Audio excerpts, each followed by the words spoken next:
Today on the ATL Box Score podcast, this is the first Football Friday of 2019, and we get right into it with TV ratings from the bowl games this past weekend. Then we have Mr. David Breger on the show to talk about the end of the bowl season, especially on New Year's Day. We break down the Sugar Bowl, get his thoughts on Georgia and the future of Georgia's program. Then we end the show with a Choi to the world, talking about social media and how adults seem to throw temper tantrums at certain major organizations and establishments. All that and much more. This is the ATL Box Score podcast with Alex Breger, and this is Football Friday.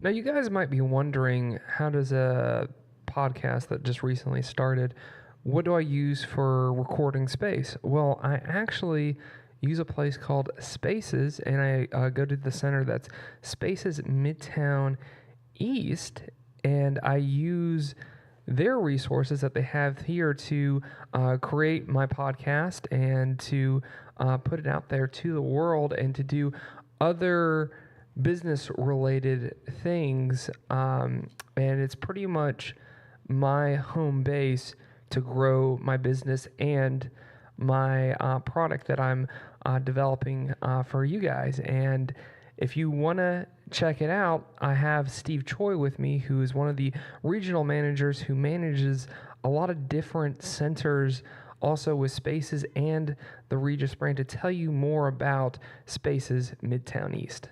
Hey, thanks, Alex, for inviting me on the show. We love having you as well as ATL Box Score with us here at Spaces.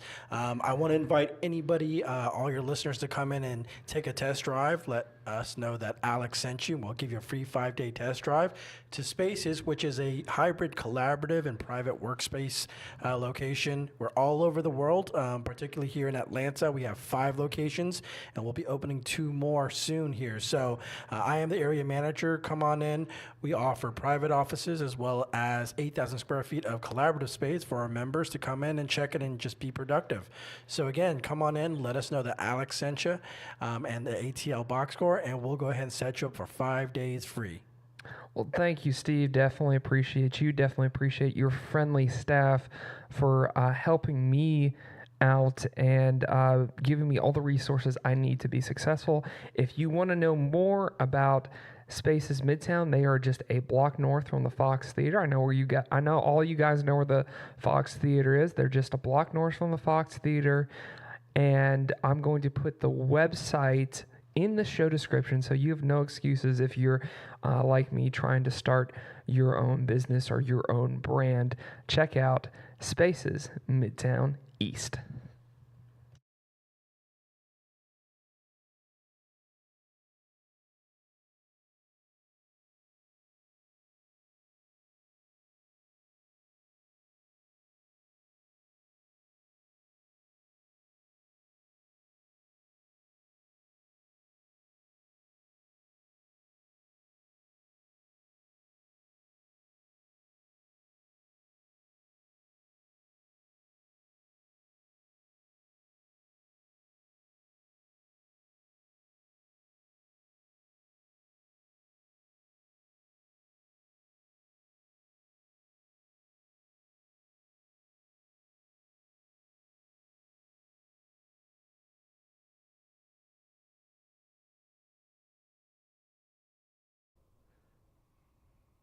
Yeah, now we're recording. I don't know if you've ever experienced this, Steve, a.k.a. Peter Shantz. Peter Shantz. Chick-fil-A always pleasantly surprises me. Oh, yeah? Yeah, they always, something that it's like, because for the most part, Chick-fil-A, has, I don't want to say very generic food, but it's not like anything that like stands out. Right. They Like, just do what they do and they do it well. Yeah, they just do what they do and they do it well, kind of like the Allies in World War II. They didn't really have the best tanks. They had like Ford and Chevy but they made a lot of them. Yeah. And that's what won them the war. Okay. But I brought Chick-fil-A and World War II all in the same I know, conversation. right? Only you. Only you. Only you. Yeah, only you too, buddy. So I always get pleasantly surprised because it's not like their chicken sandwich is the best chicken sandwich out there. Oh, sorry. What would be the best chicken? Speaking of which, what is your opinion? What is the best chicken sandwich? I just don't think you're gonna find it at a like fast food place. Oh, so you have to go to like a restaurant. Right, restaurant. If you want to go like the But best. out of fast food places, is it the best chicken sandwich?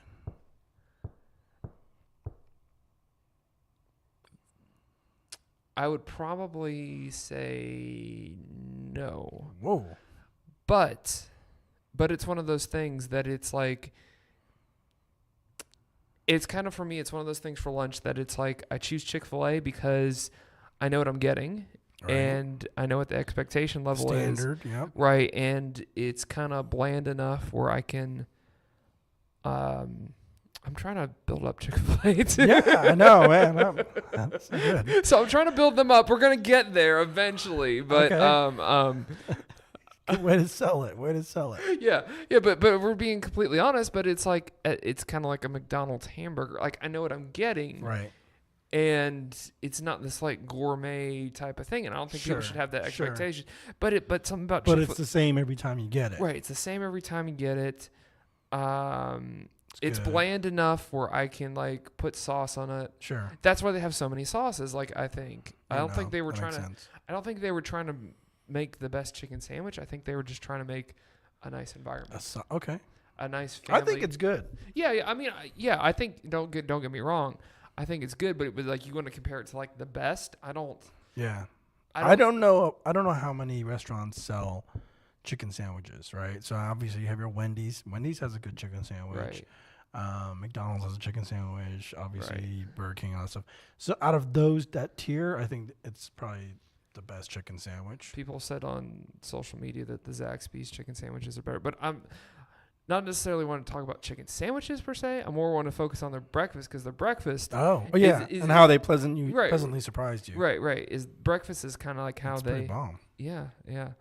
Breakfast is what gets me in the door, and their biscuits are good. Now, some people will say that their biscuits are whatever and everything like that, but we're not doing a review on the food. No, we're not doing a review on the food, but how do they Chick-fil-A, if you want to pay me to do a review on your food, I am down for that. Any way that you can get money. Yeah. I'm not gonna say that I'm a internet influencer. Hopefully we can get to that status, but I'm not going to. There's a lot of those running around. Right. Exactly. I'm not gonna let that go to my head and profess to be something that I'm not. You know what I mean? So anyways, so Chick-fil-A always pleasantly surprises me. Yes. Pleasantly, how so? Because today, as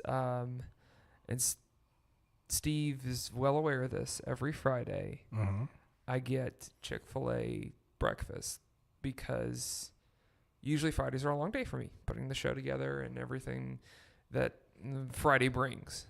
And so usually I'll have lunch pretty late. So I kind of want something to keep me full. Something hearty. Right, yeah, something while I'm doing this. But it's like, I'm not a big fan of bacon. I'm going to put that out there right now. Oh, no. I'm not the biggest fan of bacon. I'll try your bacon. I'll try Dave's bacon. Yeah. Bacon is awesome. I got the bacon, egg, and cheese biscuit. Nice. And I was pleasantly surprised how good their bacon was. Bacon can surprise you, man. Yeah, because it's like, I don't know, just growing up and everything like that, I'm just like, I thought we're trying to make healthy choices, and then it's like, I see the bacon that I grew up eating, and it was just this grease slab of, I don't know if it was meat or what, but I'm just like, man, I'm gonna stay away from this. But Chick-fil-A's bacon is, it's kind of like bacon is. So I'll say this: bacon is not bacon. Like bacon isn't one of those things. It's like, oh, if you tasted one slice of bacon, you've tasted them all. There's varying degrees of the quality of the raw bacon, of the bacon itself, and then there's quality of how you cook it. Because you're right. There are some people who are just like, oh, it's just greasy. I let it cook in a greasy pan. When it comes out, it's just like caked in grease. And then there's the way some places do it, where it's deep fried or baked or whatever. What I tend to do is I throw it in the oven. Oh. Yeah, and it's a perfect texture and cook. But that's neither here nor there. But I'm glad you like the bacon, buddy. I'm glad they surprised you today. Yeah, they did. And like their barbecue sauce is actually really good. Like Oh, yeah. I might do more of the grilled chicken thing and get the barbecue sauce in. Yeah, it's a little bit more healthy, yeah. Yeah, a little bit more healthy and a little bit more kick. But if you're stumbling onto this thing and you're like, why the heck are they talking about Chick-fil-A bacon? This isn't like a podcast that's doing culinary review. This is actually a sports podcast. Right. We would love for Chick-fil-A to sponsor this podcast, just putting it out there. But Chick-fil-A is also a staple of the ATL. It is. So it is. where I was at, they have them out there now. But in the Bay, there were no Chick-fil-A's. Mm-hmm. I saw a video from the national championship about the Bay. I thought about you. Oh, yeah? Yeah, it was pretty cool. You should check. I need to show you that, but you should check it out. I'll tell you if it's real or not. Right. It seemed pretty real to me. So yeah, let's get into some of the headlines that are going on right now. Let's do it. In the sports world. Just pulling this up from the news thing on my MacBook Pro for the AJC. You got, it's interesting, you got one Falcon, and you got 3 former Georgia Bulldogs going into the Pro Hall of Fame with Tony Gonzalez and Champ Bailey. Tony Gonzalez played at Cal. Yeah, he did play at Cal. That's right. Yeah, he's from Bay there. Ties. Yeah. And I think his family's from like Southern California, but okay. Are they're from Cali? No, I think they were like from that area. Bay Ties though. Bay Ties. Okay. Go Cowbears. Well, now we got Georgia ties too, because Champ Bailey and Richard Seymour are both going into the college football. Nice. I mean, I was about to say the College Football Hall of Fame, the Pro Football Hall of Fame in Canton. Pro football, yeah. So that's what's going on. You got Brent Key, former player for the Yellow Jackets, going to be on Jeff Collins' staff. And right now, the average ticket for the Super Bowl, buddy, is running about $7,000. Wow. Which sounds about right. So I'm selling seats at my house for about $150. $150 seats at your house. You can still say you went to Atlanta to watch the Super Bowl. So do you live downtown? On my couch. You know what? I don't. So that would actually be a thing, like if there were like buildings near Mercedes-Benz Stadium and everything like that. I have a building and, like, that I have access to. It was more. Yeah. Here where we're recording this podcast is 715 Peachtree. So we're basically, what would you say, 2 miles from Mercedes-Benz Stadium? 3? I would 5? say that we are about 9 to 10 blocks away. There you go. And depending on which way you're going. And if anybody's interested in throwing a Super Bowl party, we got event space here that you can, quick plug, you can go ahead and throw that bomb Super Bowl party, because we've got 8,000 square feet of event space. Right. You can do it up. You can do it. Yeah, you could. That space is Midtown. Or what you guys could do, buddy. People would pay money for this. What's that? Oh, he leaned into his microphone. What you could do, I'm all ears, is you could put this as like or you could open it up as spaces tailgating for the Super Bowl. Yeah. And attract people that have tickets and say, I'm down for that. You know what? We'll provide free bus service. Not free bus service, but we'll provide like $20. Transportation. Yeah, too. $20 for a bus seat. Nice. And That would have been great. I think we're probably too late in the stage to make that happen. buddy, we're gonna have to open this thing up for the SEC championship. When's that next year? It's every year. Oh, that's right.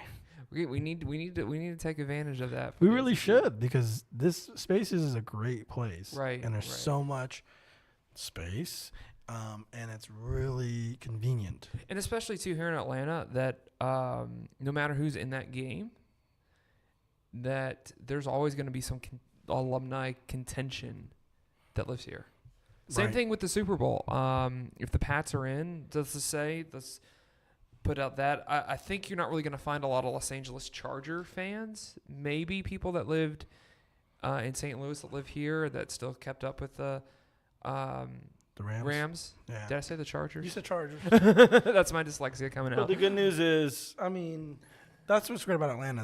I'm from the Bay, so if the Niners ever could make it and the Super Bowl was here, I would love it. Right. Yeah. So, but the national championship's in the Bay. That's right. That's so weird that you have the national championship in the Bay, and then you have. I know. It's like we're conduits of championships right now. Isn't the Super Bowl going to be in the Bay soon too, or were they? It was in the Bay. Was it last year or the year before? They already had it in the Bay. They might come back. I don't know. I don't have any clue about that. But they already had. I think the Super Bowl 50 was in the Bay. Gotcha. Yeah, because they go for those new stadiums, so gotcha. And supposedly the Levi Stadium is supposed to be super cool, but that Mercedes-Benz Stadium it's really nice. I also read the ESPN article about the places, the best food arenas and stadiums, and Phillips Arena ranked number 2 behind, guess where? Oracle Arena. in the Bay. Yep. Phillips Arena? You mean State Farm? State Farm now. I'm sorry. What I call the farm. The farm, yeah. The farm. Yeah, only if they could have a winning team that could. But State Farm, yeah, they had the best. They had the rated second for best food establishments within a sports arena or stadium. Well, cool. Well, now we're about to get into some TV ratings when it comes to bowl games.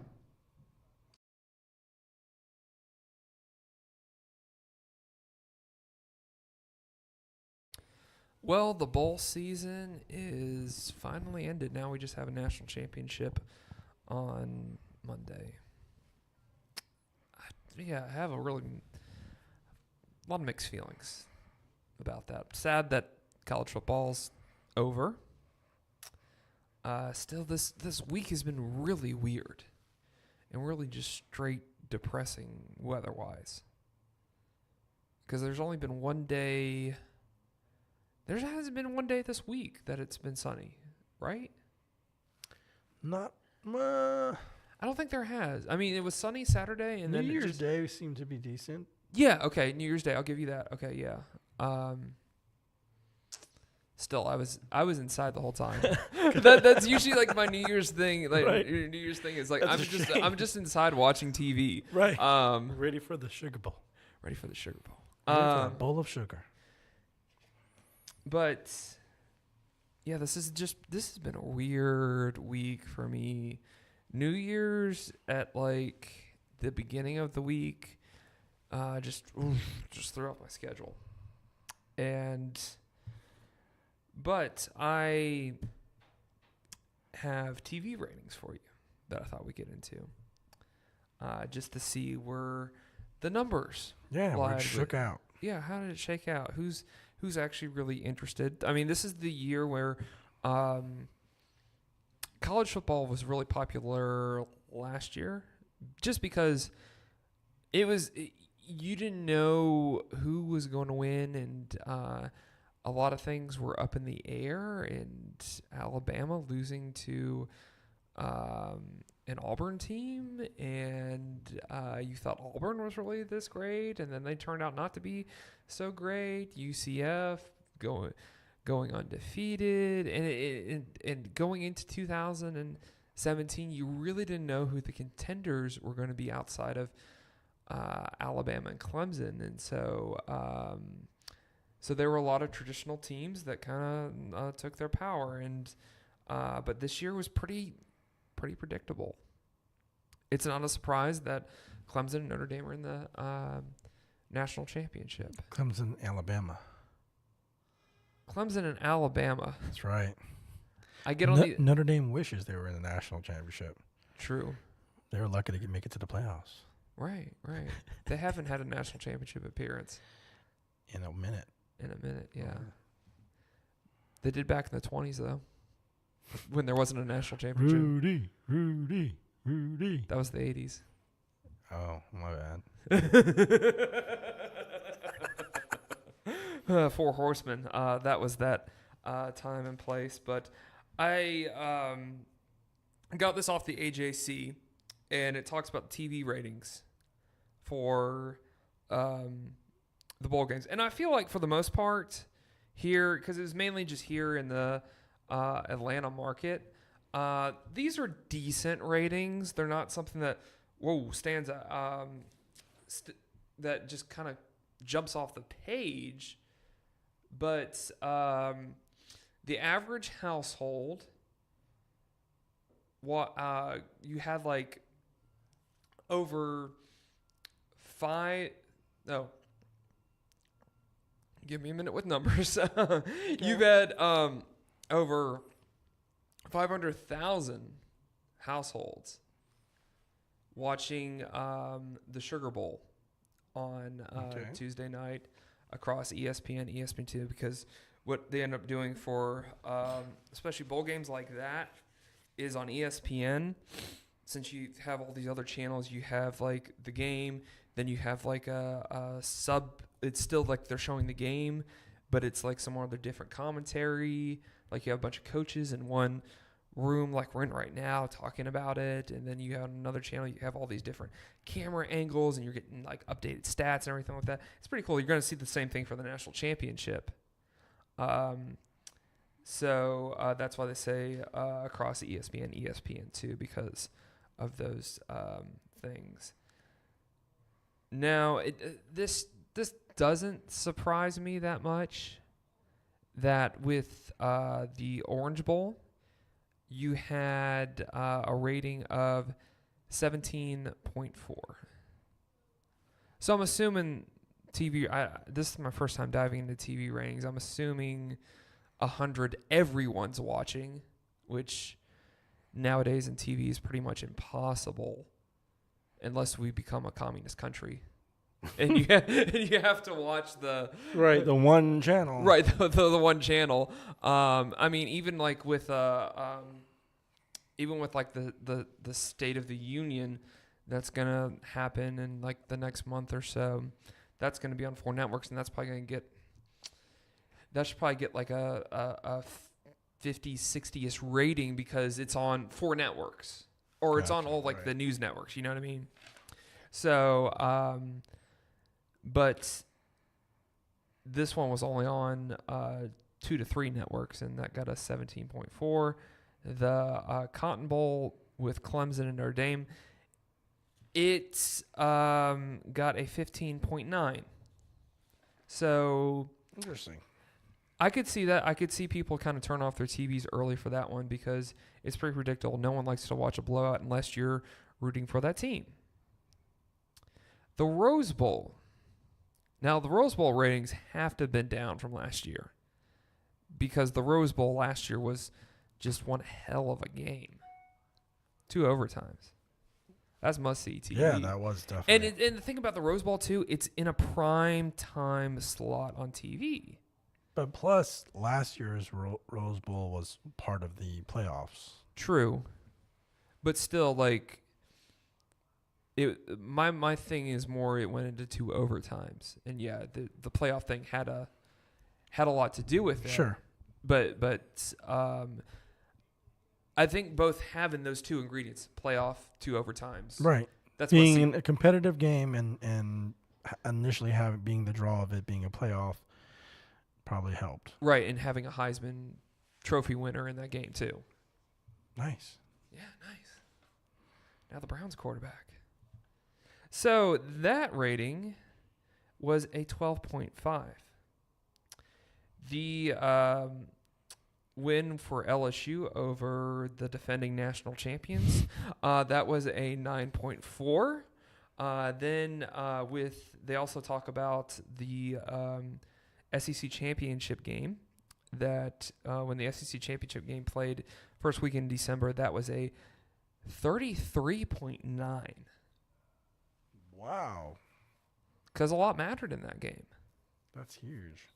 That is huge. I mean, you have a playoff berth on the line. You have an undefeated team and a one-loss team going at it. So obviously that's must-see TV. But the ratings kind of dropped for the Sugar Bowl just slightly. And because the Sugar Bowl was actually a 25.4. Still decent ratings, but at the same time, you have the whole state of Texas watching. Nice. So I think you had the whole state of Georgia, whole state of Texas watching. Now with kind of the wah part.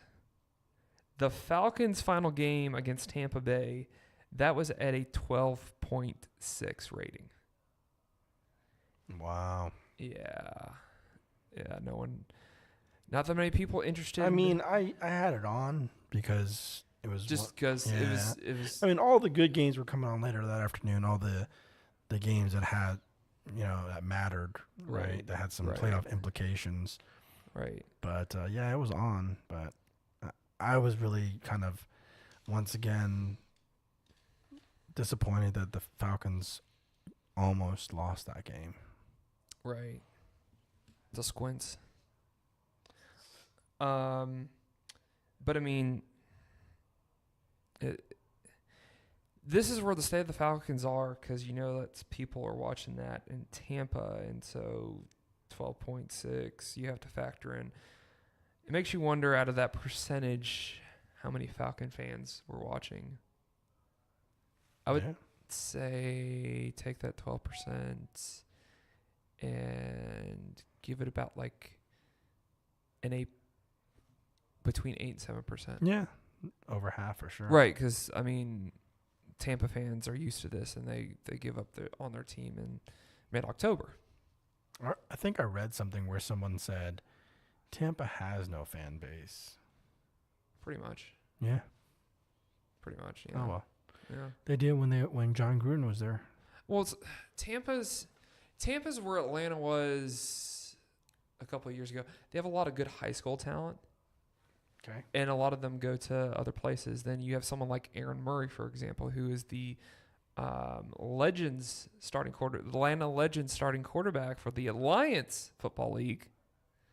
We're going to try to cover some games, folks, for that team. But it's like the thing about him is he got recruited by Georgia, went to Georgia, and then now he's like Georgia's adopted son. Nice. He's not he wasn't in a hurry to get back home after his stint with the Kansas City Chiefs didn't work out. The guy, we adopted him as a Georgia boy. Now he's a Georgia boy. Makes sense. Saw on Instagram too, like when he's because he's getting ready for the season. He brought out the Georgia pad and helmets. I didn't know you could keep those, but that's here nor there. Another wah moment is for Georgia Tech and Minnesota. And now this shouldn't be surprising. It's the Quick Lane Bowl. It got a 4.7. Wow. And I'm assuming if you want to break that down, I'm pretty sure more Minnesota people are watching that game than Georgia Tech people. So I want to say that Georgia Tech fan base that was watching that was either a 2% or I would say 2% or 2.5%. Nice. So I wouldn't say that's nice, buddy. So, looking at this, they're averaging that the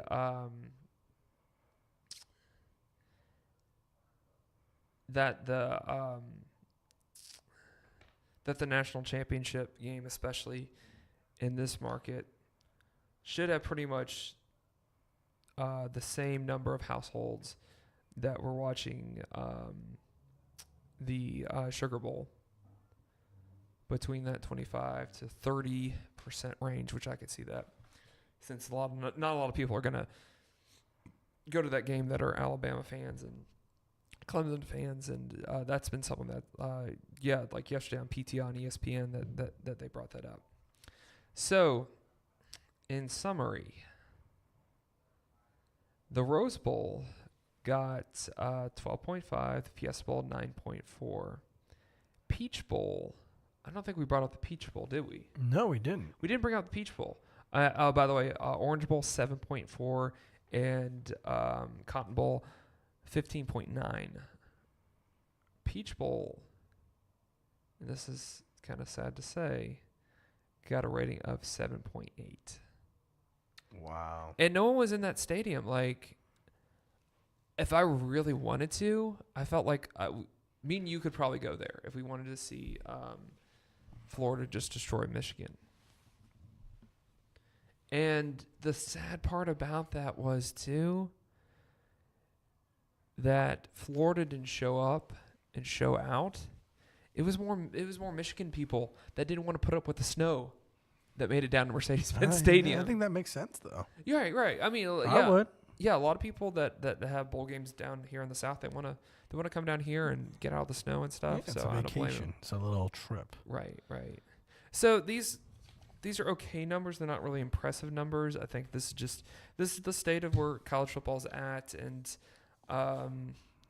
what's your prediction for the turnout for the actual national championship? The rating or the score? The rating.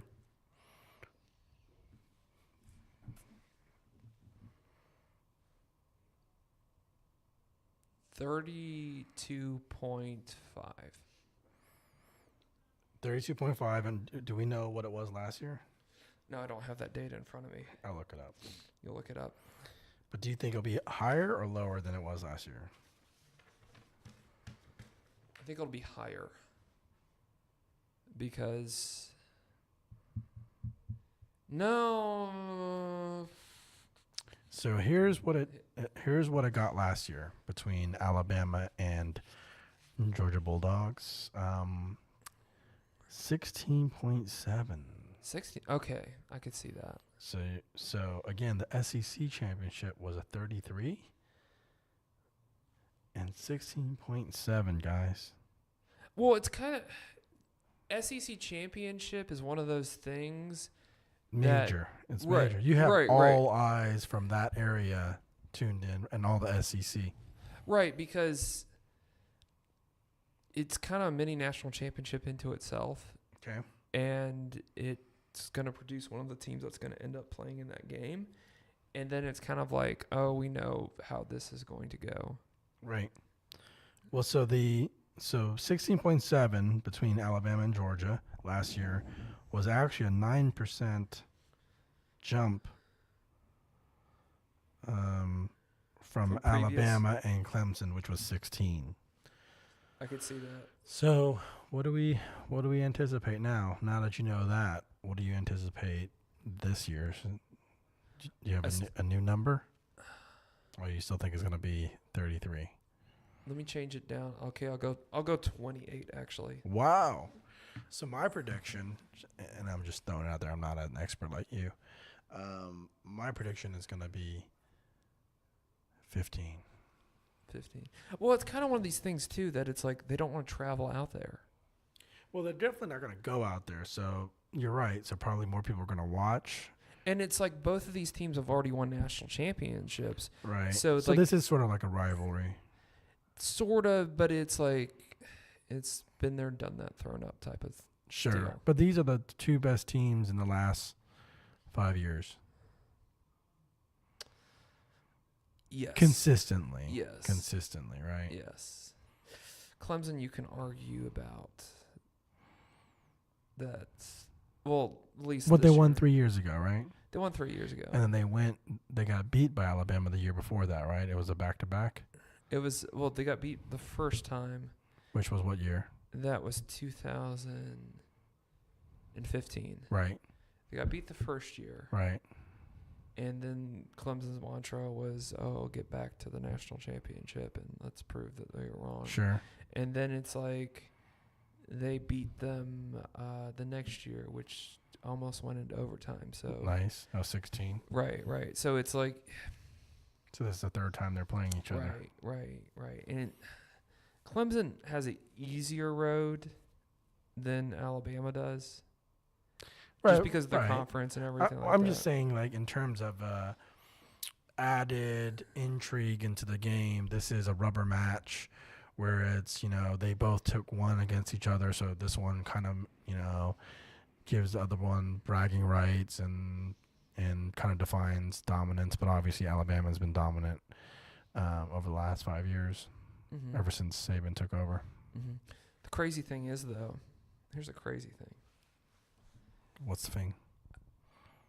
The thing is, Steven. The crazy thing is.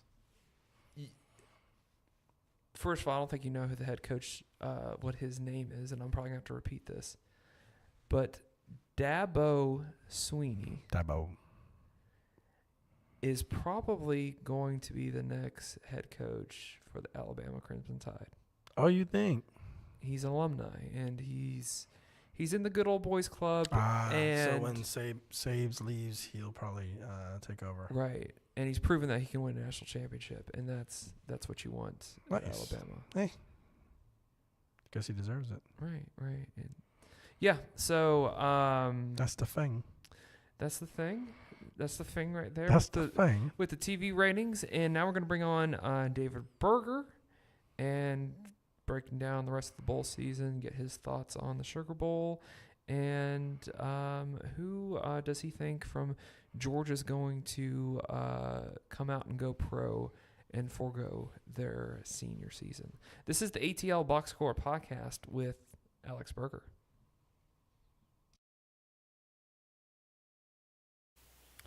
Well, now we just want to bring on the show to get his perspective on all the bowl craziness that happened over New Year's, the playoffs, and unfortunately the Sugar Bowl. We have Mr. David Breger on the ATL Box Score podcast. He is a teacher, coach by day, and by night he is a huge Pats fan and a college football junkie. David, how are you doing today, man? I'm doing pretty good. Not too bad. How about yourself? I'm great. Considering what happened with the Dogs on New Year's Day. But before we get into that, I just want to ask you, what have your thoughts been about the major bowls that have happened so far? Yeah, I think it's been a pretty solid bowl season. I guess a couple that stand out to me and that always stand out to me are, number one, the Rose Bowl. I always think the Rose Bowl is great. Ohio State seemed to be in control of it for a while, and then Washington kind of found their way to get back in it, and it made it kind of interesting in the end. And then Urban Meyer and all of his just BS and how ESPN has just fed into that over the years. But anyway, and then the Fiesta Bowl earlier that day as well was really good in terms of it was just a good offensive showing from both teams. LSU's offense played pretty well, arguably some of the best offense they've had since they played Georgia. And UCF, they came to play, but, fell up short. And I think outside of Orlando, Florida, the entire, United States was pretty happy to see them lose. And right, the it fact seems that like now everybody's joking and everybody's joking on, on Twitter and everything about how their team how they can claim the national championship now. I think it's pretty funny. So I think it brought some good entertainment, but also it was good to see. I think a lot of people said it was good to see UCF lose. And another good moment was Kentucky finishing out on a strong note, watching Benny Snell, do his thing and be just a really, really good running back. Yeah, he's going early to the NFL draft, but, he wanted to play in the game with his guys. He wanted to fight for them. He said He said one of the best quotes I think I've ever heard a player say was, he says, we fought together, or, I've been fighting all year for these guys. I'm going to continue and finish out fighting for them to end the season, something along those lines. But Benny Snell, I believe will go down as one of the best SEC running backs of all time. Certainly a great guy. Hilarious to hear him speak. Just what he says can be really funny at times, but he also is a really, really cool, football guy. So Kentucky, hats off to them. They had a remarkable season, 10-3, one of the best seasons they've ever had at Kentucky up in Lexington. And so good job by Mark Stoops and his guys. And it was good just to see them beat a solid Big Ten team in Penn State. And, in my opinion, it's always good to see James Franklin lose. So that was even better. But Yeah. I feel like the world got back on its axis when UCF had that loss by LSU. Yep. But how did you feel about the playoffs shaking out? Because you thought with the Clemson Notre Dame game that that would be a little bit close, and I could see why you would think that. I was kind of thinking the same thing too. I thought it was either going to be a blowout like it was, or it was going to be a pretty close game, but Notre Dame didn't even score a touchdown. Yeah, that one was a little surprising in terms of just offensive output from Notre Dame, but it really does show you that how good Clemson's defense can be, and it shows you, they've been pretty solid all year, one of the best defenses in the country, and obviously the best defense in the ACC by a nautical mile. But at the same time, it was just interesting to see how well they would do against probably the best opponent they've played all year at Notre Dame. And Clemson, they stepped up to the challenge. They did a very good job in containing the run and also making Ian Book force throws that he shouldn't have and just kind of make some bad decisions that we really haven't seen Ian Book make this year. So Notre Dame, it was just another nightmarish, large-scale bowl game. They never won a BCS bowl game, and now they're 0-1 in the playoff, and it just kind of shows you that, maybe they were a little overrated. But when you go undefeated through the regular season, you go 12-0, it's really hard to say how well, it's really hard for people to say, oh, I saw this blowout coming a mile away. Well, they haven't lost a game all year, so it's really hard to say, oh, I saw them losing for the first time ever in a blowout fashion. I really don't believe when people say, oh, my gosh, I saw this happening. I could totally tell this was going to happen. I could totally see justifying Clemson doing well, and I could totally see justifying Notre Dame doing well. I just couldn't see it as – I just thought it was kind of shocking that Clemson did as well as they did while also Notre Dame just couldn't do anything on offense. But, no, hats off to Clemson. They did a great job. I predicted them to win. I just didn't think they'd win by that much. And then Alabama and Oklahoma kind of went the way I thought it would. I had a good feeling Alabama would jump out to a big lead. And, I was talking to my dad actually week before the game, and I said, if Alabama gets out to a big lead, they're probably going to hold it. But I said, Oklahoma, Right. They have to get on top of Alabama in the beginning, and they never did. They were down 28-0 early, about midway through the second quarter before they scored. And it was interesting. Throughout the first quarter, Oklahoma had zero offense. I mean, literally Wow. 0 yards of offense. And so just to see Alabama dominate reminded me of just another playoff game under Saban, where you give Alabama a month to prepare, and then they're going to come out and hit you with all they've got. And a lot of people are saying after the SEC championship, well, I don't know if Alabama's defense can hold up to Oklahoma. And Oklahoma, kind of made a push towards the end and scored a little bit more points, kind of made it a little bit more respectable.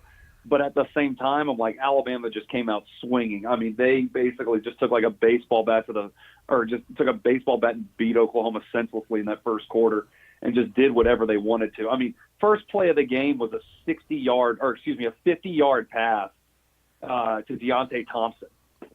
So it just goes to show you that Alabama's got depth, Alabama's got speed, Alabama's got the talent, and that this national championship game may be one of the best we've seen in a while. I think this rendition of Clemson or Alabama Clemson is going to be one of the best we've seen in a long time on January 7th. Last year, in the Sugar Bowl when they played. It was kind of, slow, methodical win for Alabama. Clemson really didn't do much.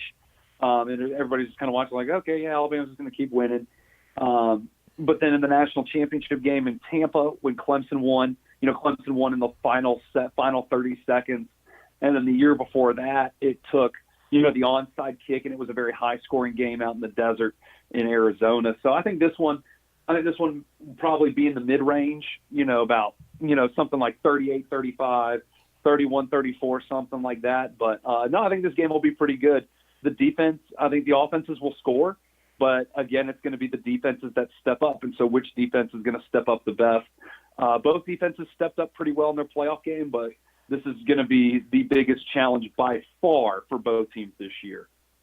Yeah, I hear you on that. I feel like Alabama's pretty tested because of that SEC championship, and even though I'm not a big fan of this guy, but he does make sensible points. When he makes sensible points, Gary Danielson said that Alabama needed to win a game like the SEC championship to win a championship, because his adage is you have to win a close game to win a championship. Make your case based on what you've heard from both sides.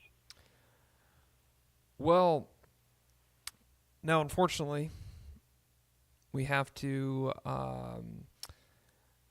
stay sort of in that area of the country, because the Texas Longhorns on Tuesday night pretty much assaulted the Georgia defense. Yeah, you look at the score, and it doesn't look that bad. Like, you look at it just from a score of 28-21, it doesn't look that bad. But my gosh, yeah, Georgia got absolutely demolished. Right. Their defense got assaulted. Texas just did what they wanted to do offensively, and this is a Georgia team that really prides themselves on stopping the run and limiting the big plays, and you didn't see that on Tuesday night. Well, yeah, and it's funny because when Texas heard that DeAndre Baker was sitting out, Texas fans heard that, they were saying, oh, well, he would lose so much draft stock, if he played, because our wide receivers would expose him so bad. He would go from a first-round pick to a third to fourth-round pick. And I just say, if Texas fans really believe that, they are astronomically stupid. That is one of the dumbest things I have heard all year, was one player sitting out of one game isn't changing draft stock. Todd Gurley was suspended for 4 games during his junior year, and then was injured after he came back. And the only game that he came back in after his 4-game suspension against Auburn, he gets tears his ACL, and is out for the rest of the year. And his draft stock didn't drop. The Rams still took him in the first round. So if any Texas fan says, oh, well, one game's going to change that, they're absolutely astronomically one of the dumbest people you will ever meet on the face of planet Earth, because that is one of the dumbest takes I've ever heard.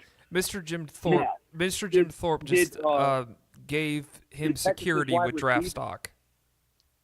What was that? I said Mr. Jim Thorpe pretty much gave DeAndre Baker security with first-round draft stock.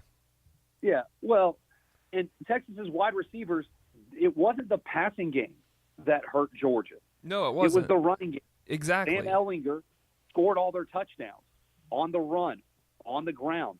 Now, yes, who was it? Johnson had one play along the sideline, about a 25, 30-yard pass on the sideline, but that had nothing to do with it. That was one play.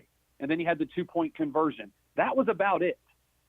And Lil Jordan Humphrey, all he did was, he got a couple completions and slant routes. I mean, okay, he was a slot receiver the whole game and got inside slant routes. That's nothing new. That's nothing huge.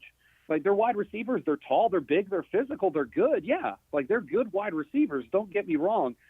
But it wasn't Texas's passing game that just destroyed Georgia. It was the running game. I mean, Sam Ehlinger did his thing. I mean, he was a good quarterback. He played smart. He played physical. He played fast. He looked a lot like Tebow.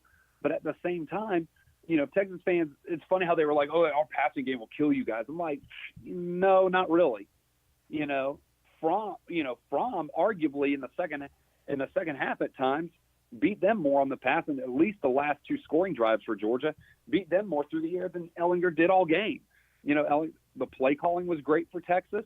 They had a good balance of plays, but by far and large, it was not the passing game that beat Georgia. It was just the hard-nosed running game that Georgia couldn't stop, and Texas came out swinging from the beginning, and Georgia just never had an answer for it. And then the running game didn't get going. DeAndre Swift had probably his worst game ever as a Georgia Bulldog, and Georgia just couldn't find balance on offense and do anything right. It's just everything went wrong for the Dogs down in New Orleans, and nothing ever got fixed, it seemed like. It was a scoreless third quarter for both sides. So it just shows you that, there probably were some defensive changes made at halftime, but in the end, Texas kind of did whatever they wanted to, and that first quarter set the tempo for the entire game, and Georgia was just never able to regroup and recover. Special teams were a disaster in the beginning for Georgia. The running game was a disaster in the beginning for Georgia. The passing game at times showed flashes of, some decency, but there were some throws that Fromm missed. There were some throws that the wide receivers missed, and Georgia just did not have a good game. And for talking all that smack before the Sugar Bowl during the college football playoff, it's almost kind of like deservedly so. Georgia deserved to lose that game. So now you have Tim Whirley, one of the great running backs with Georgia in the late 80s, pretty much call out not directly calling out DeAndre Baker, but call out a guy like him who sat out the Sugar Bowl, and is pretty much now questioning Kirby Smart's player development when it comes to player leadership, because obviously in this Georgia program, that's a huge thing that Kirby Smart leans on. That's something that Nick Chubb and Sony Michel both said that was the difference between him and Mark Richt, that it was more of a player-led team, and they want to encourage players to step up into leadership roles. Now, with that being said, I just want to get your thoughts on it, because you usually don't have a guy like Tim Whirley speaking out and letting his opinion be known this vocally. Yeah, and it's interesting. I read that article about 30 minutes before I came on the podcast. But well, I'm glad you did. Yeah, and I was very interesting. Obviously, he even states that it's an old school take of his that, if you're a senior, no matter what you play. And, Tim Whirley made a good point. He said in 1989, in the Citrus Bowl against Michigan State, he was a junior, but he had already declared that he was going to the NFL draft. But there was without a doubt that he was going to play in the bowl game. And, that all. I also, ironically, he said it was also Vince Dooley's last game. But at the same time, he said you had guys that you had Michigan State had, excuse me, an offensive lineman that went second overall in the draft, first-round pick, second overall pick as an offensive lineman. And they also had Andre Rison, a wide receiver that went 22nd overall. Now, he said, granted, I'm not talking about their NFL careers, but think about that in college. Those guys, second overall and 22nd overall in the NFL draft, and they played for Michigan State. It's like it was without a question. And I think we've gotten to a point in college football where guys say they're sitting out for the bowl game, and coaches are just like, okay, cool, whatever. It's almost, I don't know if they're not going to fight it or if they just don't want to deal with the backlash of saying, well, why are you going to force it? You can't force them to do anything. And in all honesty, like when players say, I just don't want to get injured. Then take out, if you're really that worried about it, then do what Vince Young did and take out a Lords of London insurance policy before the season started. Vince Young was worried about it before the season started. So what he did was he took out insurance policy on his body and played the entire season. In my opinion, you just got to do something like that. But at the same time, it's interesting. Tim Whirley mentioned leadership. The one thing he didn't mention was that this Georgia team, and I like how you also mentioned it, that Kirby's more of a leadership by player, not forced leadership by coaches. That's great and everything. But you think back to it, Georgia was one of the youngest teams in college football this year, probably the second youngest. So in all honesty, Alex, I think, in terms of senior starters, there really weren't many. Natras Patrick, at times, but, he was a little banged up this year. Lamont Gilliard on offensive line as the center, he was one of the, I know he was a senior this year, and he started every game. DeAndre Baker, senior cornerback. Outside of that, Jawan Taylor, middle linebacker for Georgia, he was a senior this year, had leadership times, but I just don't think Georgia had many senior leaders this year. It was, if you look at Georgia's roster, there's not a whole lot of seniors on that team. They are a very young team. Georgia had about 8 players out there at one point, 8 players on defense against Texas that were all freshmen or sophomores. 8. Wow. It's crazy. I mean, they were rotating guys in. They rotated a guy in, Devod Wilson, who had torn his ACL in the spring and was eligible to play finally, or medically eligible at least. So Georgia, I just don't think had many seniors, many leaders this year. Now, next year, I think it's going to be a little bit different because a lot of those guys, are going to be juniors now, juniors and seniors. I think Georgia's going to be a little bit deeper next year. But in terms of senior leadership, there really wasn't much. Next year you're going to have Mecole Hardman if he stays. You could have possibly Elijah Holyfield as he stays, as 2 huge seniors for the offense. And for Jake Fromm being a junior, it'll be a good time for him to step up. But at the same time, I'm like, I just don't think Georgia had many leaders in terms of senior leadership. And, it's just with them being so young, it took a toll on it.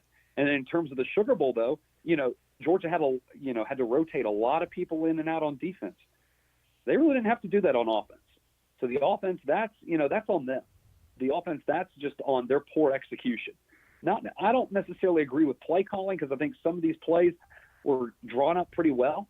We just didn't execute.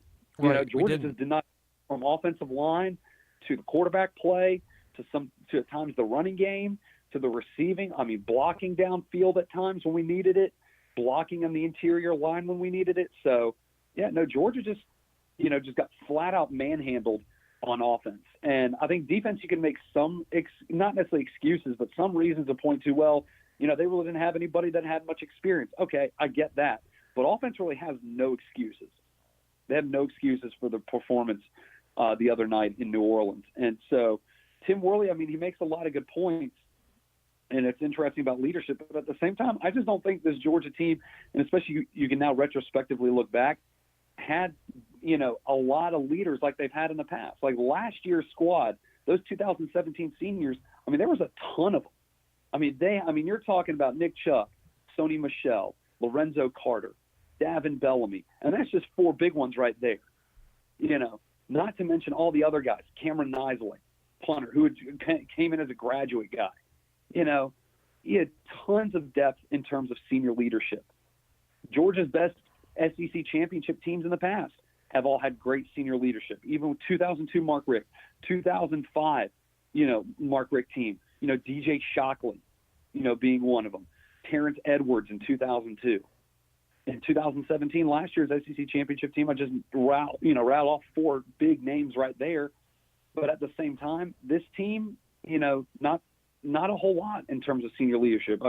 If you look past, basically the big 4 of Lamont Gilliard, Jonathan Ledbetter, DeAndre Baker, Natras Patrick. Mm-hmm. And, it's just there wasn't – I don't think there was as much of this year as there has been in the past. And I just think, the Sugar Bowl was just the best reason to say that that's where it kind of hurt us. And I just think Georgia just got too complacent, rested on his laurels, and just didn't show up to play. And especially after their attitude, and Tim Whirley, I think, made a good point. He said, their bodies were in New Orleans, but their minds were in Santa Clara in a game that they didn't even make it to.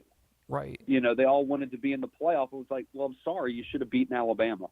And, he makes a good point. As much as it hurts to say, you shoulda, woulda, coulda. Well, you really wanted to play there? You should have beat Alabama. Sorry. So, he makes some good points, but it's like at the same time, I think the senior leadership, I just don't think it was as present, not as present, but as big as it was the year before. Right, absolutely. To take a positive from this, guys like Brenton Cox, Tay Crowder on defense, Do you feel like they're going to benefit from getting a lot of playing time this year and because they're going to next year going to be one of the stars on defense? You didn't really see him make a lot of big plays, but that doesn't. I mean, look at Lorenzo Carter. His best year was his senior year. So usually guys on defense, you see them out there not making huge plays, but eventually they'll peak. Yeah, it was interesting just to see, I guess, the defensive depth and to see that at times, Georgia hung in there with Texas for the majority of that second half. Like, first quarter, you scrap that first quarter, the game was a pretty close game. But at the same time, it's like that first quarter was such a punch in the mouth to Georgia, and they just weren't able to respond. I think it just took a toll on them throughout the whole game. But, yeah, you look at the depth that they had on defense. Like, you had some guys like true freshmen going out there with maybe like 2 or 3 games experience, looking pretty good. And Brenton Cox, yeah, he was a big part of that. Azeez Ojulari, he was a big part of that as well. Tay Crowder really stepped up a lot this year. Tay Crowder, I think, played a lot more than people were thinking he was going to play this year, and he did a darn good job in many games. But, yeah, Brenton Cox on that defensive line, that was a guy that I had even tweeted about during the game. I was like, this guy could be huge for Georgia. This guy could be huge, not just in this game, but in the future. And I think Brenton Cox really showed up to play. I think he did a great job at times. I think he was kind of thrown into the fire against a good Texas team. But at the same time, I'm like, he held his own there for a while. He did a really, really good job. So I think the silver lining in that SEC championship, in the Sugar Bowl, is the fact that, Georgia's depth did get a lot of experience this year. Georgia's depth did get a lot of experience across the board, not just, at one position, but across the whole defense and at times even some of the offense, just with the rotation of certain wide receivers and everything. And, there are people that we heard from in the beginning of the year that we never really heard from again, like Demetrius Robinson on offense. I don't know what happened to him or in the play calling or anything. So I don't know if he got a little bit injured during the season, but, after about the Middle Tennessee State game, you never really heard from Demetrius Robinson again. And I think getting D-Rob involved in the offense will be good for Georgia in the spring, going into the 2019 season. But, overall, the depth at Georgia has always been something that people have prided themselves on under Kirby Smart, and at least his staff have, being able to rotate a lot of guys and get a lot of guys experience. And at Sugar Bowl, as bad as it was, it did get a lot of guys some really solid experience against a really, really good team. Well, you did see D-Rob in Baton Rouge. He caught that flea flicker pass that went out of bounds. That was like the last time we heard about him or saw him play. Well, let me play this quick game with you because we're kind of running out of time here. The main juniors for Georgia, McCole Hardman, Elijah Holyfield, Riley Ridley, and Isaac Nada. Out of all those guys, who's staying and who's going pro? And I feel like Isaac Nada is kind of the wild card in this. Do you feel like he's ready for the NFL or he should stay? Because obviously at that tight end position, you also have Charlie Warner, who's going into his junior year. So it's not like they're losing a lot from the tight end position, but you do have a freshman tight end that is considering transferring. Yeah, I think Nada is the wild card out of all those four. He's going to be the biggest toss-up. The NFL is looking for more versatile tight ends, not just like big guys that can block on the O-line that are just like, 6'6", 285. But they're looking for guys that can run and are pretty fast, like, Rob Gronkowski, a George Kittle, Travis Kelce type player. And Nada can fit that mold. He's not as tall as those guys, but Nada can certainly fit that in the NFL. So he's kind of a toss-up. I honestly don't really know with Nada. I would say, though, with Ridley has always said he was a 3-year player and going to the NFL. And you look at his family, you look at his brother, he's good. So I think Ridley's going to go to the NFL. Elijah Holyfield, I think, is another toss-up, but I'm leaning more towards him going to the NFL as well. He doesn't have a lot of carries in college, which is good, and the NFL loves that. The fact that, he doesn't have, a lot of hits taken. And so he's, for a college back that's been there 3 years, he's pretty fresh. And so he'll be kind of a little highly sought after.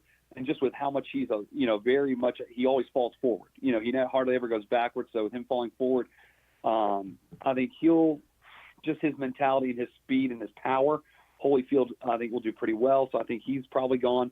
And then Mecole, I think, is the one that stays. I think Mecole, he's always been just a big Georgia guy, all team. He's the first one out of the tunnel, but he's also, when they're coming on for warm-ups, he's the one guy that stands at the front, high fives and encourages all the guys as they come out for warm-ups. So I think Mecole stays, Elijah goes, Ridley goes, and Nada is just a toss-up. I think at this point, Nada, I honestly think, from what I've heard, that, one day he wakes up and he's like, all right, I'm going to stay at Georgia. The next day he wakes up, he's like, I think I'll go to the NFL. And so I think he's pretty much caught in a pickle.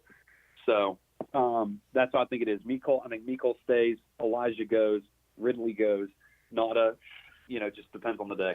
Yeah. If you're a professor at the University of Georgia, you have Isaac Nada in your class, just be pretty kind to him. Because we don't really want that happening. But do you feel like with Mecole, though, that he can benefit from getting better, or do you feel like with his game that he needs to get better? Because I just don't. I think he's reached his ceiling at the University of Georgia, but maybe you're seeing something different. No, I think everybody sees what Mecole can do. I think one more year, in all honesty, is almost better for Georgia than it is necessarily for him. I think the only thing with him, in terms of him getting better, is he didn't get a lot of reps towards the end of the season, meaning, a lot of times he was double covered. And so I think, giving him one more year of stats, one more year just to show what he can do, won't hurt him. And especially as versatile as he is, he can play the slot position. He can be the far wide out, which he did against South Carolina a lot. He's punt returner, kick returner, just do a whole lot of different things. But also his leadership is something we just touched on a couple minutes ago, but his leadership can be very big for Georgia, can be very big for just the team in general. A lot of guys look up to him. A lot of the young guys look up to him, and he is a leader. Even as a junior this year, he was one of the big leaders on the team. And so to see him step up in that huge senior leadership role could mean a lot for Georgia. So I think Mecole's kind of written his script already. He can add a little bit more to it, but in the end, if he stays, Georgia benefits drastically by him staying. So Right. Well, just to close out this conversation, one last question, and I don't think it's going to take you long to analyze this. Dana Hogerson going to Houston from West Virginia. Did he upgrade his job, downgrade his job, or is it a head scratcher for you why he took the Houston job? I honestly think he just wanted to get the heck out of West Virginia at this point. He's a West Virginia guy, but I think he wanted maybe just to, switch it up a little bit in his career. Obviously Texas recruiting, he can get, he has a plethora of talent to choose from. But at the same time, I also believe that him going to Houston, gives him a chance to compete in a different conference, just kind of shakes up his coaching career and, gives them, something different. And I think West Virginia will always be thankful for him, coming in when he did and, doing really good things at West Virginia. But at the same time, Will Grier isn't going to be there next year. And so I think it's just a good time for him to move on to something different. And the Houston job presents itself as, pretty formidable job to take. So, good for him to do that. But at the same time, it'll be an interesting year. That's for sure. Just to see how he does in a smaller conference, in a Power 5 conference. But with the way that he's able to recruit and connect the players, I think he'll do pretty well in that in the state of Texas. But knowing that it's Houston, he better go at least 9-3 or he's getting fired pretty quick. Yeah. So. Yeah. Well, thank you, David, for being on the show today. Where could we reach you at on social media if we want to join into the conversation or just get your thoughts and opinions about what we talked about today? Twitter's probably the best place. That's at Coach D Burger, Berger. So at Coach D Burger on Twitter is the best one. All right. Well, thank you, David, for being on the show. Yeah, sure thing, man. Now we're just going to end out the show. I thought would be on a, hopefully on a high note. I think it's going to be, though. And we're going to bring Steve Choi on, and we're going to do a Choice of the World. Theme music is coming soon. We're just going to have to figure it out. Because I feel like that's the only appropriate way to, like, intro you in. Oh, thank you, sir. So, to hire some people who can actually sing. Yeah, hire some people. I mean, you were doing a good little bit there, like with the. No one wants that. No one wants that, Alex.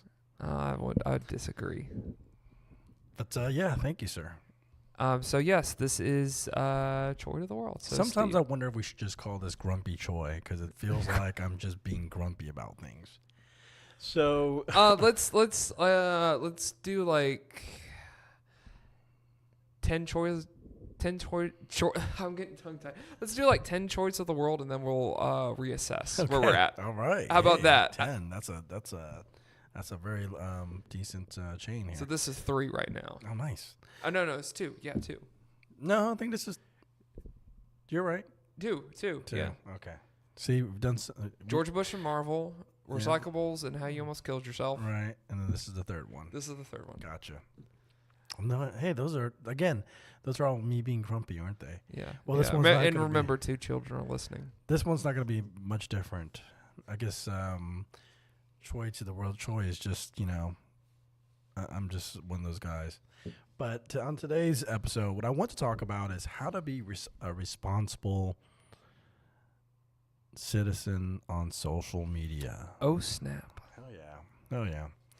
I feel like recently I've run into situations where people, the great news about social media and technology, the internet, is that we've been able to give a voice to the voiceless, right? And I think that's a very powerful tool. I think that's a very important thing.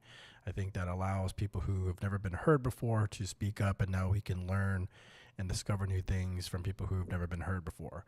Those are all great benefits of social media, internet, technology, etc.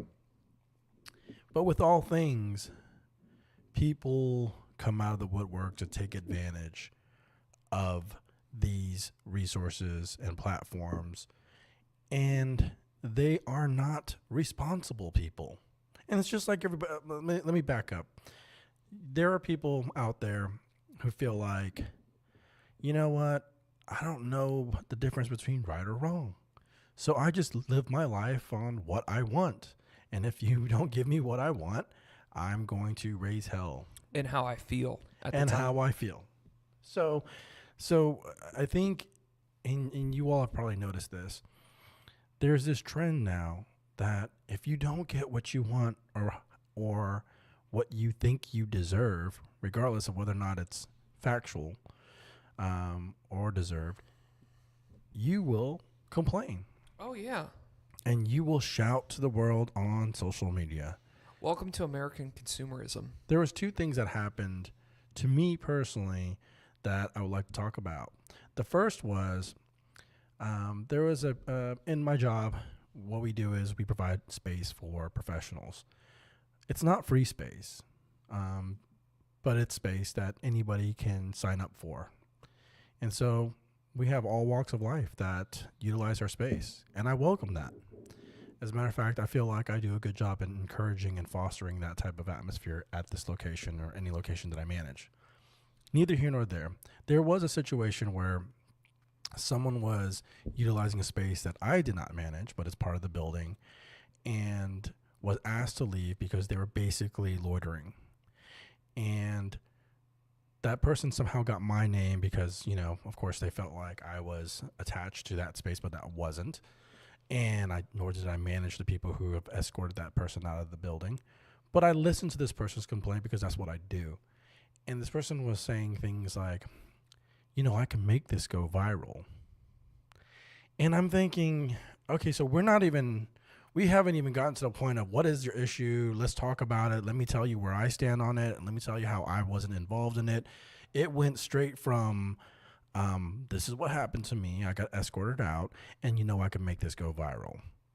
So my frustration is, when did we as a society go from straight threatening people to get your way, instead of just having an open dialogue and understanding, okay, well, if we could have just talked this out, you would realize maybe that threat would have been better suited for the person who actually could do something about that.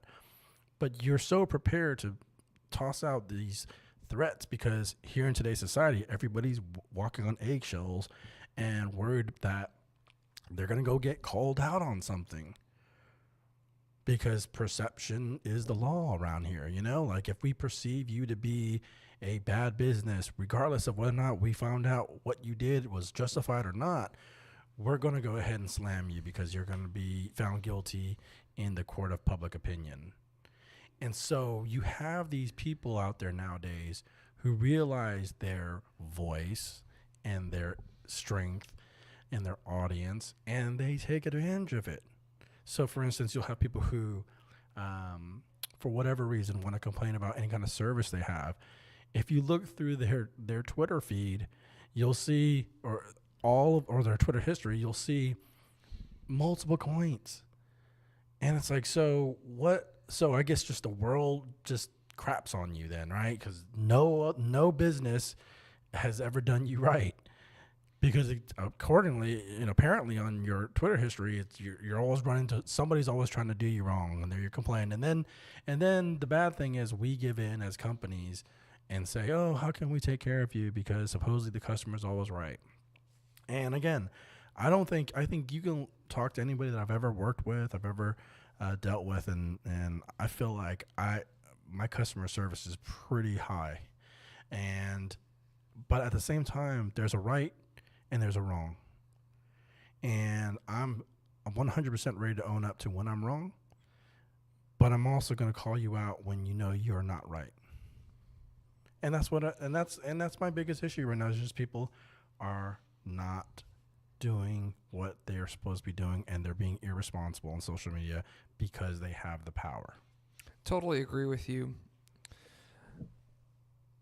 What you just said, I have a lot of scattered thoughts right now that I'm going to try to organize and just say my piece on that. Sure. But I'm in total agreement with what you said, because I think it's interesting. Paul Feinbaum on the SEC network, and this is more like sports related. Sure. But he talked about, because this is more like with athletes that had Twitter accounts. He said Twitter was the best and worst thing that's happened in the century. Yeah, I can agree. I mean, I might not go to that extreme, but I can definitely agree.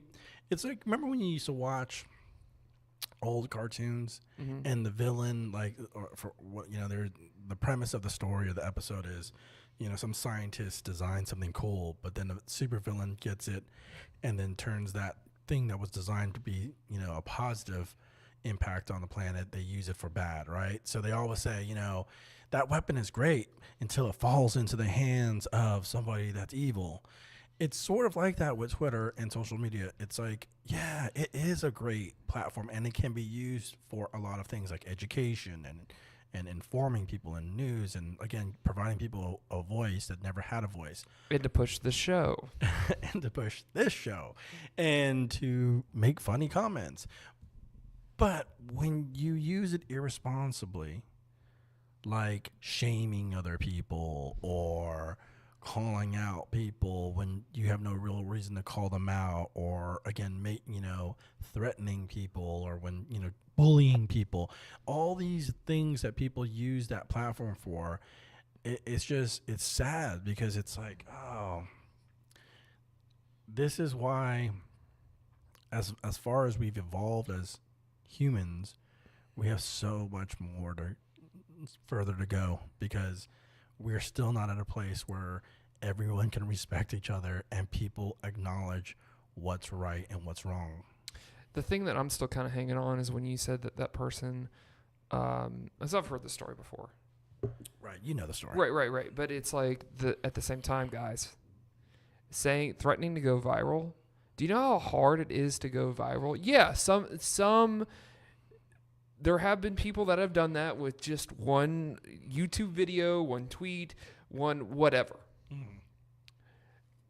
But it's kind of, you have to build your social media platforms up to that moment.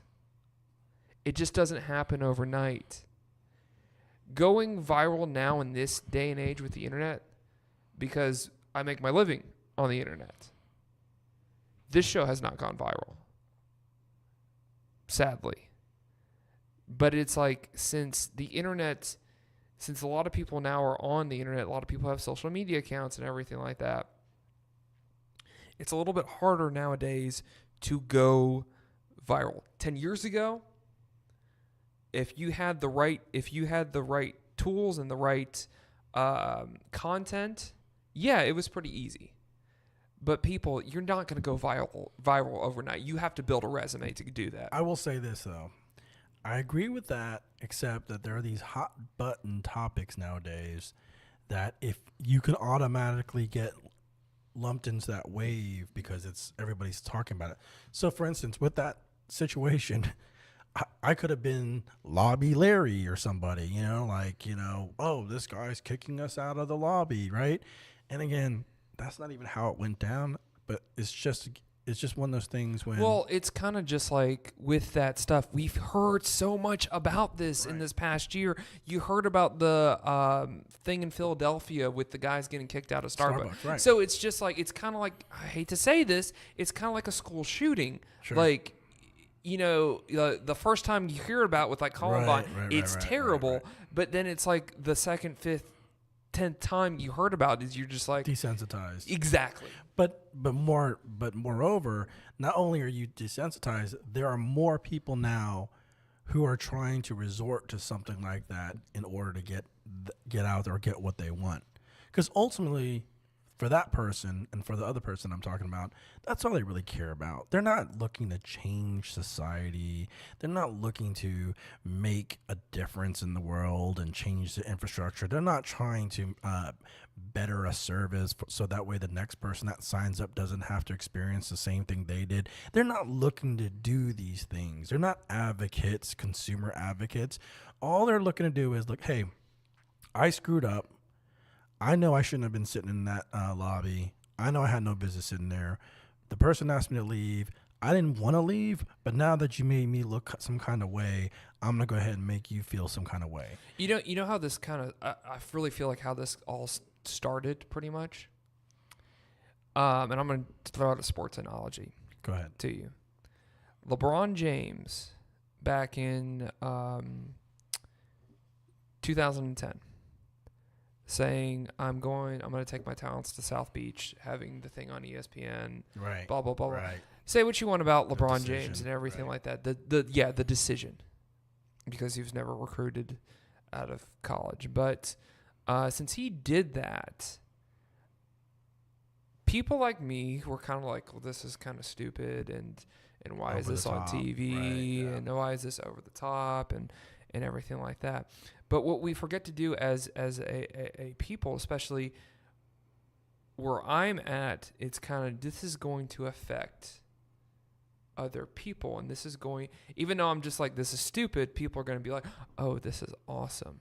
Or now in young athletes' minds, and the reason why you have this transfer stuff, like Kelly Bryant this year transferring from Clemson, and how that was a big hoopla and everything like that. Well, guess what? Kelly Bryant was probably around 9, 11, or 10 when the LeBron James thing happened. And it got into his mind, oh, okay, if I want to win, I mean, he didn't transfer because of, he transferred because he wasn't getting a start. He wasn't getting a starting job. Sure. But still, we've seen other athletes be like, oh, okay, I can't win a championship at the team I'm at. Sure. Well, I'm going to transfer to this team to be successful. Sure. Because of LeBron James, and you see it a whole lot, especially in the state, in high school football. Right. Okay. So I know I'm taking a big detour, but I'm about to get back on track. Sure. I feel like what kind of started this stuff was the Wendy's incident where the woman found that finger in this in the thing. Well, it's like people like me kind of just like, oh, that's stupid. Like, why are you trying to do this? Right. You're lame for doing this. And it's kind of, we move on. Right. But there's other people that see that and just like, oh man, she kind of screwed up, but I know how I could do that. And I know how I can do. And so it's like, that was before social media really took off. Right. But it's like, I think the people that saw that they could take advantage of the system because of that incident are trying to take advantage, just kind of like how young athletes saw LeBron James, like, oh, if I don't get a fair shot or I don't feel like things are going my way, I can just transfer. Right. It comes down to personal integrity. Yes, I totally agree with that. You know, and that's, you know, Alex, you were in, was it ROTC? Yes, I was in high school. And what would you share with me something that, like, what you learn in ROTC? Well, everyone would ask me when I was in ROTC. It's funny you're bringing this up. They were just like, what do you learn in ROTC? Because from the outside perspective, not really a military thing. Right. They're not shooting weapons. Right. They think that some people can think that you're building up an army. Right. Train killers and everything like Militia that. or something. Right. But it's like there's a lot of benefits that ROTC brings, like leadership. But their thing was they wanted to, their mission was to turn you into a informed, productive citizen in society. Right. When I was in the military, and this is I think this is important. I don't think it has anything to do with the military itself, but I think it has to do with an organized infrastructure trying to train and educate people to do things the right way. And so someone described in the military and basic training what integrity is for us. And integrity, and this is probably the best description or definition that I've ever heard. Personally, it sits well with me or resonates with me. And integrity is doing the right thing when no one is looking. Oh yeah. Right? And that's the thing. I mean, look, I'm not going to sit here and act like I've never kept a $5 bill that I found on the ground, or I'm, this goody two shoes type of guy. But when you can look yourself in the mirror and realize, okay, today I didn't do anyone wrong, I think that's a good day. And again, when you're looking for selfish purposes to gain something by throwing someone under the bus or making accusations, it's that same scenario. You go to a restaurant, you pull up one of your hairs and throw it in your food to tell people, oh, hey, I found this hair in my food, but I just finished 3/4 of the entire plate, but I want my money back. There's a reason why complaints are complaints, because there are bad businesses and there is bad service. So I'm not trying to say that every business or every service should get the benefit of the doubt. I mean, there are a lot of bad people, bad providers, bad service people out there, and you have the right to complain. I just can't stand this trend of, I got you by the, so I can go ahead and make life really difficult for you. So give me what I want and I'll go away. Or I'm going to put you on blast and make life difficult for you.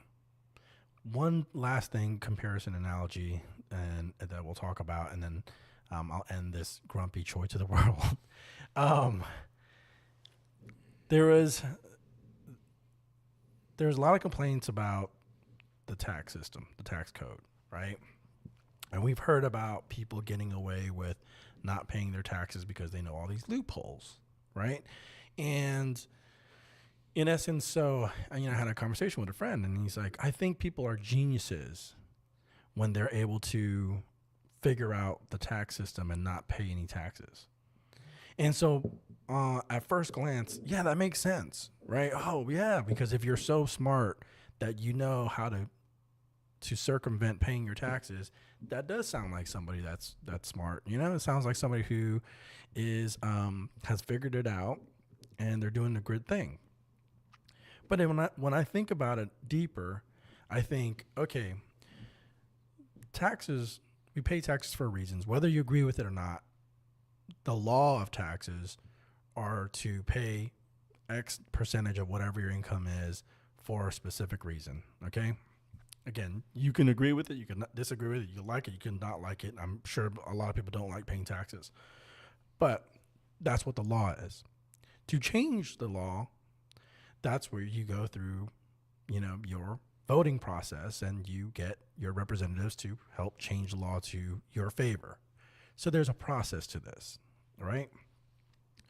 When someone says, "Oh, I figured out how to essentially cheat the system," it's the same thing as someone going into the analogy I use is, so you have these stores and they say, free samples, please take one. Or they don't even say how many you can take, just say free samples, right? The right thing to do is to only take a couple of samples. But because the sign doesn't technically tell you how many samples you can take, one can say, hey, they never said how many samples I can take. And you just open up your bag and you're just grabbing all the candy, right? Okay, technically you're right. Technically, there's a loophole. They never told you can only take two, but you know what's right and you know what's wrong. But because you want to rely on a loophole, you've taken all the candy. And now what ends up happening is the next person has to pay for it, because now that business owner is going to have to go and say, from now on, no more free samples. I know it's a interesting analogy, but it goes back to doing the right thing when no one is looking. You know when you're doing wrong, and you know when you're doing right. Like, I don't have to tell you because you know. And if you don't know, you're a sociopath. So that's my choice of the world this week. I mean, I'm wishing everybody a great new year, and I'm hoping these choices of the world are going to be a little bit more uplifting. But that was just, what I've been feeling this past week. I gotcha. So I appreciate the platform again. Like I said. So next week you'll probably be feeling Care Bears. Yeah. No, I'm going to Tybee Island next week, so hopefully it'll be like, Yeah, a little bit more positive. Chill and relax, unless I'm complaining about something there. Okay. Then we'll get you on the phone. All right. I can't wait.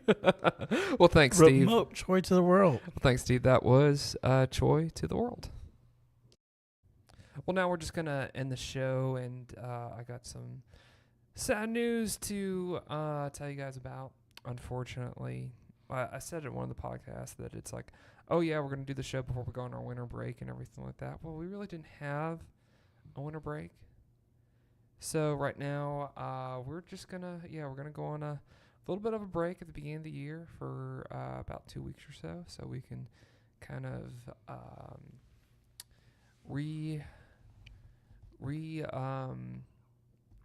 establish ourselves, or figure out what we need, what's good, what we can do better, and so we'll be back with you towards the end of January, and definitely into February. So we'll talk about college basketball and Super Bowl. Yeah, Super Bowl here in Atlanta. Atlanta United's gonna get started back out. So we're gonna be back faster than you realize. But for right now, we're just going to take a little bit of a break so we can get some administrative things done here on the backside. And I thought that we would just end the show. And I just want to get from Steve, and I'll share mine. What's your New Year's resolution? Wow. Okay. Straight off the dome. New Year's resolution for me is just to stay positive. because there's a lot of things that take place that can get you down in a negative place. And I think if I strive to just remain positive throughout the year, it's going to be a good year. Well, that's great. That's great. You know, I asked you straight off the dome because if you have real conviction about your New Year's resolution, you don't really think about it. True. There's been times where I've had to really think about my New Year's resolution because I think it's kind of a farce. But I thought, you know what? This year, last year was good to me, and I kind of had a little bit of a strategy or a little bit of what I wanted to see with my goals and everything like that. Last year was kind of a theme of just staying in the fight, and this year my New Year's resolution is, with encouragement from that man you just heard, that he describes me as an eagle, and this is going to be the year of the eagle, just embracing that I don't mean to toot my own horn or anything like that, but my leadership abilities and not being afraid of having hard conversations and just being the best in that aspect that I can be for others, and to be able to just love fearlessly. So those are the two big things. Nice. Good job, buddy. Spread those wings. Thank you. Yeah. Stay positive, buddy. Stay positive. Will do. All right. Well, with that, this is the ATL Box Score with Alex Breger. I just want to thank you guys for listening, tuning into this episode. It was a long one, but hey, this is going to be the last one for a little while. We're going to be back more faster than you think. And so, yeah, I hope that you guys can enjoy the national championship and enjoy the playoffs with the NFL. So, but if you could help us out, because we need your help, guys. We really, really do. If you could subscribe to our podcast on iTunes, that would help us out tremendously, first of all. And if you can give us a 5-star rating on iTunes, that would be awesome as well, because that's going to help draw an audience. And we here at ATL Box Score, we want an audience. We want to reach as many people as we can that's going to be interested in this show. And if you want to break from, or you want to find a break from sports talk radio, well, you're in the right place. So be able to do that. Subscribe wherever we are. Subscribe to our YouTube page, iTunes, Google Play, Stitcher, Spotify, wherever we're at. We'd appreciate getting a subscription from you. Also, to like us on social media, wherever you see us on social media. If you could press that like button, we would definitely appreciate. That's how you can support the show, because we need your help. We need your support to continue on with this endeavor that me and Steve both got into this past year. So